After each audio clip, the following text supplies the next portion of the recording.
You have dialed a wrong number. One moment, please.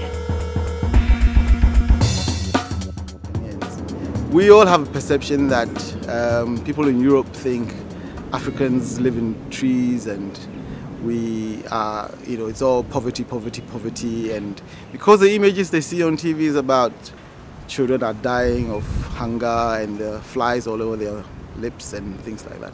It's not so everywhere. I mean, fact of the matter is, it's very, very hardly that you see that sort of scene here in Ghana. We don't have a famine. Africa is a beautiful place. Ghana is a wonderful country. We have so much going, and we have a lot of people who are opening up schools and nurseries and doing all kinds of businesses here. And obviously we have the other side where things aren't working too well. And so you have that dichotomy. But we're making the best we can out of the situation that we live in, and we're happy. We don't live on trees. We live on rooftops like this. So I think the Danish media must educate the population, especially those who are ignorant about Africa. That Africa is not one big country. It's made up of over 50 countries. And there are nice places in Africa that have no wars and no famines, and that have good standards of living. I realized that Danish people think we Ghanaians, we are very poor because of how they hear the news that they've been given to them. So that is not the issue. Some people are in Ghana here who are very, very rich, but because our leaders and those big men, those rich people, they are greedy.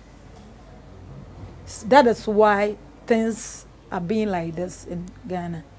I think disseminating development information, there are two extremes. One is painting a very rosy picture of very happy people working to do A, B, C, D, F. Or the other extreme is painting a very negative picture. These people are wallowing in squalor, in poverty, and etc., and therefore they need help. I think the challenge is striking a balance that yes, there are immense challenges. Yes, there's poverty. Yes, there's discrimination and etc. going around the world. But also there are very, very, very brilliant, very committed people, even in those countries that are working to promote development, that they are examples of communities trying by themselves to try and then promote development. And so we need to tell those stories as well as highlighting some of the challenges that we face. Well, I think that a lot of people, they are outside and they've never been to Ghana and they have stories, but it's really interesting. The world has become a global village, and there are so many people here talking about tourism, talking about our culture. Ghanaians are welcoming people, and our music, our fashion. There are a lot of things you can learn about us. We can exchange ideas. So Ghana is a nice place to be. So if you haven't been to Ghana, then take a holiday and just see for yourself. And I think it's been useful through Danish support for the arts. We've done a lot of collaborations. I've seen Danish and Ghanaian musicians work together and create rhythms that are crisscrossing. So there are some benefits, not only on the monetary side, but also getting to know each other better and learning to respect each other's culture and traditions. In any society, people have an idea. And since poverty is the work of the brain, we can also use civil society to work on the brain for poverty to be reduced. And I was telling the story of my 10-year-old daughter. I was watching the news with last night, and they started with the story about South Sudan, then it went to Ukraine, then it went to Boko Haram, and I think there was something about Iraq.